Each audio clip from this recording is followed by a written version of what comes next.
Tahuna, 100 kilometers from the capital, the most notorious section of the Great River. It was here that Western critics became convinced that something more sinister than water lies down these shafts.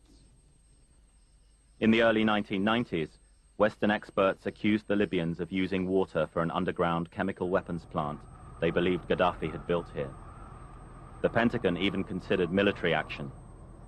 To counter such claims, the Libyans altered the course of the pipeline. Whether water is flowing through here or not, the authorities assure us that foreign observers can inspect the site at any time. Libya has nothing to hide. An avenue of pipes stretching as far as the eye can see. The foundations of Brother Colonel Muammar's high-tech pyramids in the North African desert. Libya's engineer-in-chief keeps his miracle under very close control. Brega plant, the factory producing the pipes that have come to symbolize the ambitious dimensions of the great man-made river. –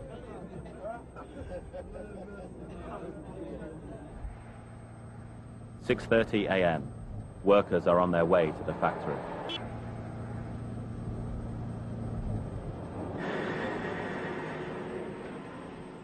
Defiantly anti-American, Gaddafi once described his country as a Pepsi Cola bottle being shaken by foreigners until it is about to burst. Ironically, this outspoken crusader against Western imperialism hired an Anglo-American firm, Brown and Roots, to design the entire project.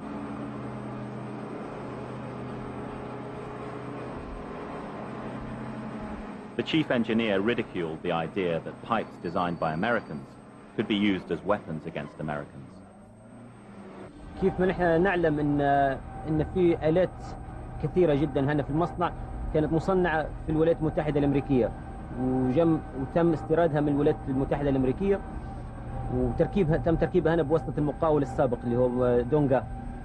فكيف مش عارف انا يعني كيف يقولوها الكلام مضايق ان هم صنعوا الآلات وعارفين ان الآلات هذينا شنو الوظائف تاع الآلات هذينا، فكيف تو يتهمونا بان نحن قاعدين نصنعوا في أسلحة او غير أسلحة. Whether or not these pipes are being used for military purposes, only one man really knows. But in Libya today, economic self-sufficiency seems to be a more urgent goal than yet another showdown with the White House. The Lord Protector of the Waters certainly appears to be on a race against time. Over 500,000 pipes have already come off the assembly lines and now lie under the desert sand. In fact, Libya has become the largest pipe producer in the world. It's tea time. Ruben comes from the Philippines. He's been working in Brega plant since 1994. Everything about the Great River is enormous in scale. These pipes are produced using concrete specially reinforced with iron wire. They are built to last 50 years and are supposedly bomb-proof. These pipes reflect in concrete and steel the suspicious crush or be crushed philosophy of their Bedouin creator, a man who bases his ideology on Nietzsche and the Quran.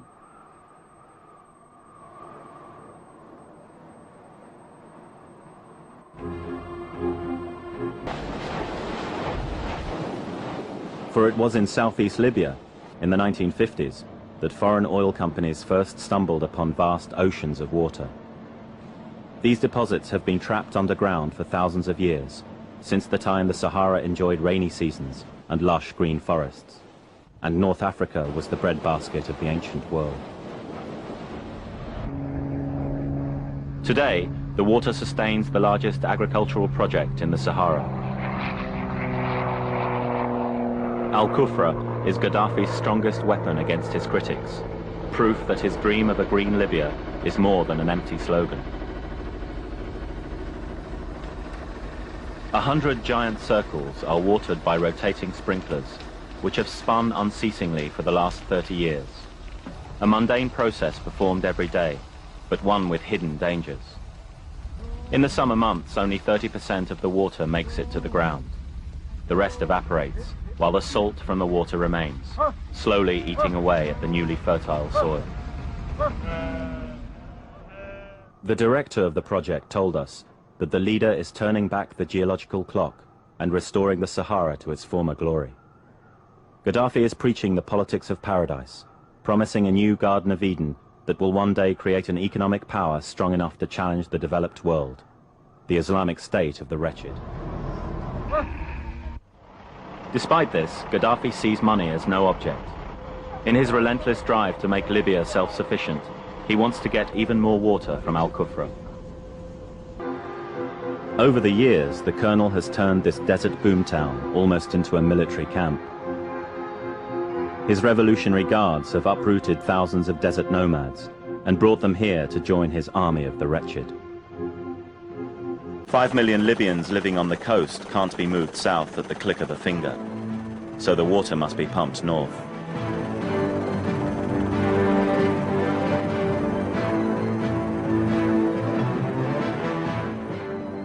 Benghazi, Libya's second largest city, has been supplied with water from the Great River since 1991.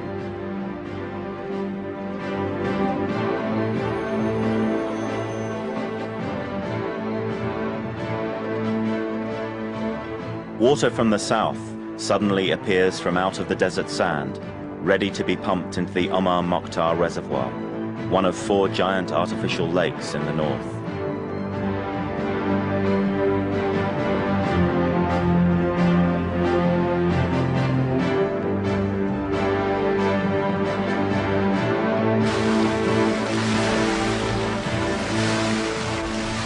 The headquarters of the entire project, located in Benghazi. The leader stares at us blankly from a computer screen. To see the new life promised to ordinary Libyans, we travel along the coast. We have come to visit the model farms that have been built here in recent years. The leader's smiling face appears on posters everywhere, promising Libyans that they will enter a green paradise in the near future. Only a few kilometers further on, a new pipeline is being built for a new reservoir.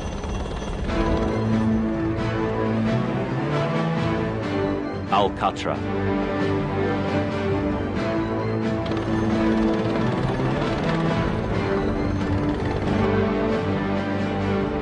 This is the showpiece of the whole project.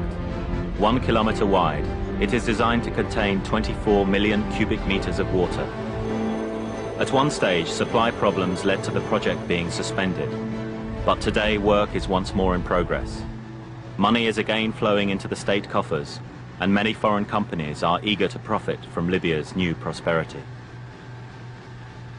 Modesty has never been one of Gaddafi's weaknesses. Here in Al-Qatra, he is hoping to emulate the great builders of the ancient world. 24 أكبر خزان في العالم، أكبر خزان بحيرة معلقة القائد يسميه، أكبر بحيرة معلقة في العالم. Ashdabia, the first town to receive water from the Great River back in 1990. نود أن نواكب عصر الحضارة والتطور. لا نريد أن لا نبحث عن الاستعمار ولا نبحث عن الشر ولا نبحث عن السلام والاستقرار للبشرية في جميع أنحاء العالم. ونحن نبشر بالفكر الأخضر.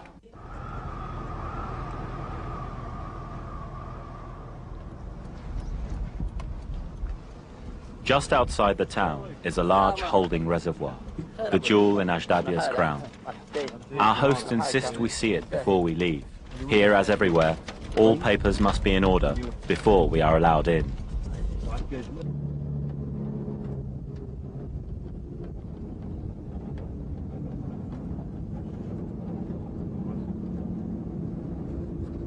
In 2 years, when the reservoir can be used to its full capacity, 2 million cubic meters of water daily will flow to Sirte and Benghazi.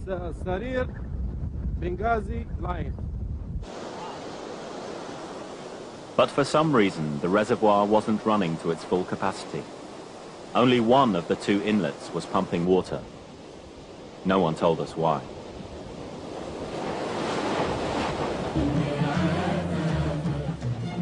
The inauguration of the Eastern Branch back in 1991. Gaddafi's message to the world that night was clear. Those Western leaders who don't believe in Libya's miracle will have their heads shoved firmly into the sand dug up for the Great River. And yet, 9 years later, that miracle river is still not fully operational. Unexplained gaps still remain.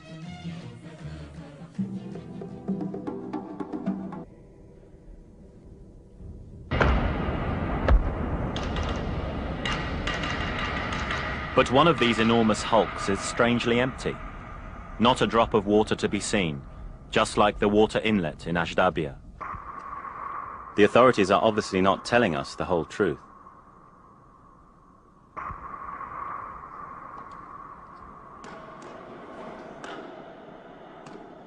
The engineer-in-chief has promised Libyans generations of prosperity and a supply of water lasting thousands of years. For 2 decades, they have been led to expect nothing less than the 8th wonder of the modern world. To allay the fears of his neighbors, Gaddafi is planning artificial rivers for them as well. These could throw a lifeline to poor countries like Chad and Sudan, but also make them increasingly dependent on their benefactors.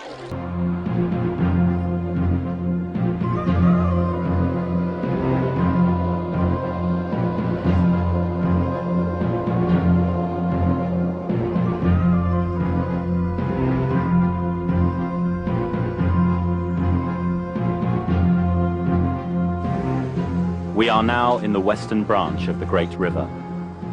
Here the water is purer. Gaddafi knows it and has concentrated all his resources on finishing the pipeline in 2 years. Many South Koreans are working on the western pipeline. They have come to Libya to avoid military service in their own country. Now they are foot soldiers in a new campaign.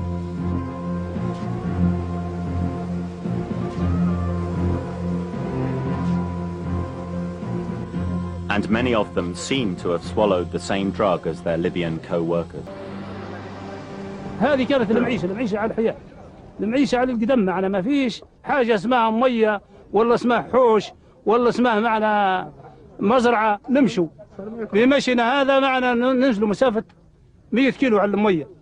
الوردة جمل نردوا عليه جمل، والماء في جرماني معروف أو في قربة غنم نذبحوا الشاه وناكلوا لحمها ونتركوا قربة ونشكروا طيب الثورة بالكلام هذا ونشهد لله أن في نعيم. نعزوك يا بطل الأبطال وقت علينا. Great leader, we will follow you wherever you go, these old men sing, worshippers of the cult of the colonel.